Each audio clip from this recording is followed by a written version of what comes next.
Bismillahirrahmanirrahim. Assalamualaikum warahmatullahi wabarakatuh. Salam sejahtera buat kita semua, Syal. Teman-teman media, hari ini, pagi ini kami menerima kunjungan Pak Menteri Transmigrasi.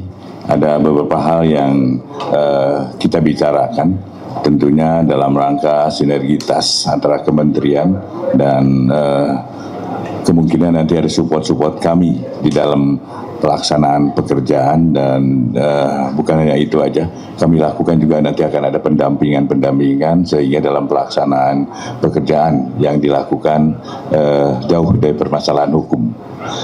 Dan untuk lengkapnya nanti monggo Pak Menteri untuk menyampaikan.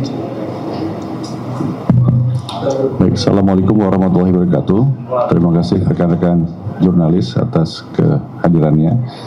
Pertama-tama saya mengucapkan terima kasih kepada Bapak Jaksa Agung dan jajaran yang telah menerima kami di kantor beliau.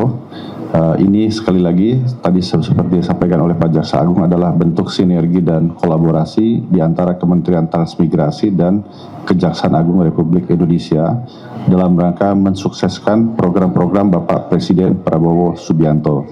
Maksud kedatangan kami ke kantor Kejaksaan Agung ini, kami ingin pendampingan hukum selama dalam pelaksanaan kami bekerja, supaya seluruh pegawai Kementerian Transmigrasi bekerja dalam norma-norma hukum yang berlaku.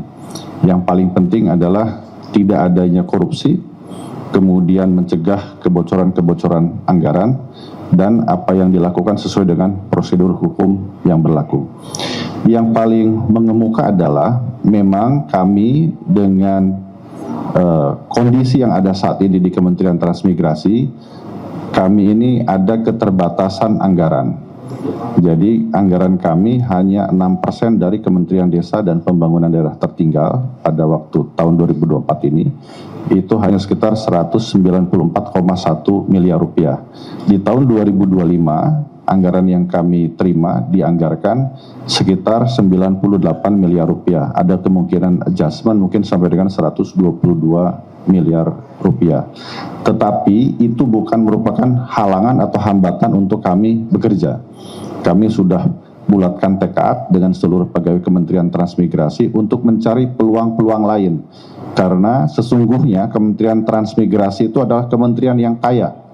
Kenapa kami sampaikan kementerian yang kaya? Karena kami diberikan oleh negara HPL, hak pengelolaan lahan, sampai dengan 3,2 juta hektar. Nah, dari 3,2 juta hektar itu memang ada sekitar 2,4 juta yang kami sedang identifikasi. Itu sekitar 2,4 jutanya sudah diberikan dalam bentuk SHM kepada transmigran. Tapi masih ada sekitar 500 sampai dengan 600 ribu hektar itu yang terlantar dan sedang kami verifikasi.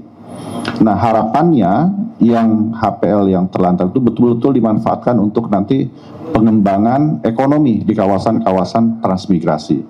Tapi sebagaimana yang kami juga sudah sampaikan beberapa waktu lalu, kami sudah melapor kepada Kepala BPKP agar inovasi kreasi yang dilakukan oleh Kementerian Transmigrasi dengan pemanfaatan lahan untuk para investor tadi tidak melanggar hukum.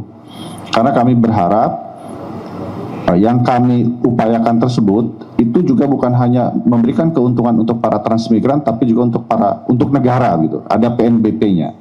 Sampai dengan saat ini belum ada PNBP dari pemanfaatan lahan transmigrasi. Nah, kami sedang mencoba untuk berkoordinasi, kemarin juga kami sudah bertemu dengan Menteri ATR BPN tentang pemisahan antara rejim aset dengan rejim tanah.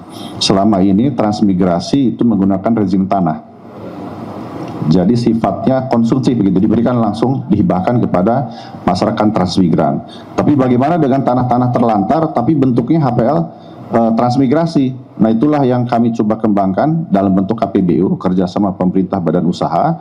Tetapi sekali lagi ini kami berharap tidak ada pelanggaran hukum. Oleh karena itu dibutuhkan sinergi dan kolaborasi dengan Kejaksaan Agung. Jadi jangan sampai niat kami baik, ingin memberikan PNBP, pendapatan negara bukan pajak untuk negara, ada kontribusi dari Kementerian Transmigrasi kepada negara dalam bentuk PNBP, tetapi jangan sampai juga melanggar hukum.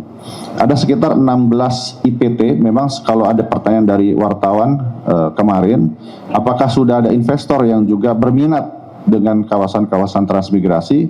Sebetulnya sejauh ini juga sudah banyak sekali, tapi paling tidak ada 16 IPT, izin pelaksanaan transmigrasi, yang diberikan kepada para investor yang sedang kami tahan, yang sedang kami hold, karena kami ingin perbaharui dulu aturannya, menjadikan HPL transmigrasi itu yang dikerjasamakan usaha dengan para investor dalam bentuk rezim aset.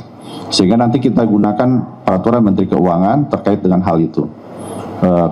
Pak Jaksa Agung tadi sangat support sekali kepada Kementerian Transmigrasi, bukan hanya memberikan pendampingan hukum saja, bahkan nanti akan kami tindak lanjuti dengan MOU, nanti secara garis besarnya nanti akan kami sampaikan pada saatnya.